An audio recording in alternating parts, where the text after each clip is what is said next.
গাজরের হালুয়া। একটি ফ্রাই প্যানে 1 চামচ পরিমাণ ঘি দিয়ে নিচ্ছি। এবার এতে অ্যাড করব দারুচিনি, তেজপাতা আর এলাচ। এগুলো খুব ভালো করে ভেজে নিয়ে আগে থেকে গ্রেট করে রাখা গাজরগুলো দিয়ে দিচ্ছি। হালকা আঁচে গাজরগুলো ভেজে নিব 5 মিনিট। আবার কিছুটা পরিমাণ ঘি দিয়ে পুনরায় ভেজে নিচ্ছি।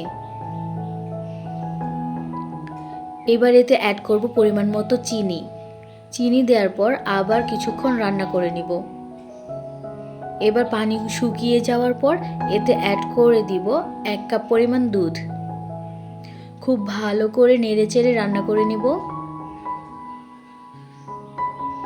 এরপর এতে অ্যাড করে দিচ্ছি পরিমাণ মতো গুঁড়ো দুধ, দিয়ে আবারও একটু নেড়েচেড়ে রান্না করে নিচ্ছি। তারপর আবার কিছুটা গুঁড়ো দুধ দিয়ে কিছুক্ষণ নেড়েচেড়ে নিয়েই তৈরি হয়ে গেল গাজরের হালুয়া। এবার সব ধরনের বাদাম দিয়ে সার্ভ করে দিব। খেতেও কিন্তু বেশ হয়েছিল।